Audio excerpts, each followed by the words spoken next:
Welcome to a video presentation from Providence Hospice on how to transfer a patient from the bed to the wheelchair and from the wheelchair back to the bed. Demonstrating today are Jackie and Jessica. The first step in transferring someone from the bed to the wheelchair is positioning the wheelchair at the edge of the bed towards the feet. Make sure that the brakes are locked and that the wheels are turned backwards to prevent a tripping hazard from the wheels. The next step is to make sure you're explaining what you're doing to the patient so that they know what you're doing. Make sure there's non-skid footwear, whether that's shoes, slippers, or non-skid socks. Make sure that the bed is adjusted to close to the height of the wheelchair, and then you'll want to adjust to make sure when the patient is off the edge of the bed that their feet can touch.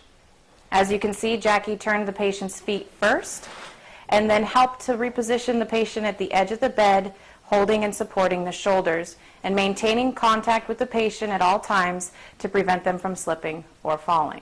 Place the feet in front of the patient's feet to prevent the feet from moving. If the patient is dizzy or complaining of weakness, do not transfer the patient. The next step is to make sure you have a cue, whether that's counting 1, 2, 3, or ready, set, go, so the patient knows what's coming next. Have the patient grab onto either your hips or your shoulders, lift with your knees, and in one fluid motion, on the count of 1, 2, 3, or ready, set, go, lift the patient, using your knees again, to a comfortable height. Have them pivot to the wheelchair until they feel the wheelchair at the back of their legs, and support them as they sit down. That includes you using your knees to prevent back strain and going down with them.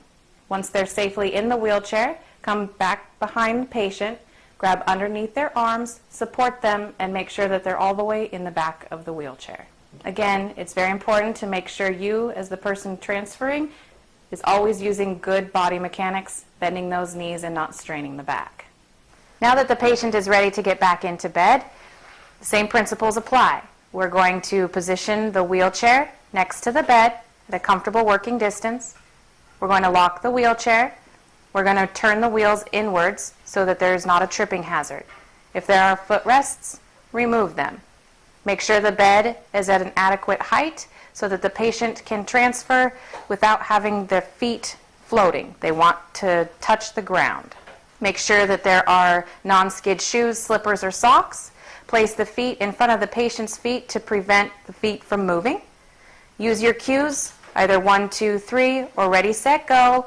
Using your leg muscles, slowly reposition the patient back into the bed.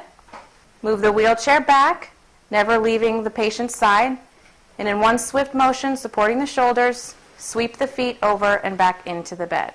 Remove any shoes or slippers if necessary, and ensure the patient's comfort. It's always good practice to use a gait belt if you have one to safely transfer a patient. Jackie will demonstrate how to properly apply a gait belt. You want to make sure that the gait belt is snug so that you can help to lift the patient, but not too snug. Proper placement will allow you to get your fingers underneath, but no more room than that. The same principles apply with safe transfers. Make sure that you position your feet in front of the patient's feet. The difference here you'll see is that instead of grabbing onto the patient, Jackie is grabbing onto the gait belt. Using the same cues, pressure remains on the gait belt instead of the patient. Remove the gait belt prior to laying the patient back into the bed. Gait belts allow for the pressure of a transfer to be applied to the belt instead of the patient. If you have any questions about what you've just seen in this demonstration, please don't hesitate to contact your hospice care team.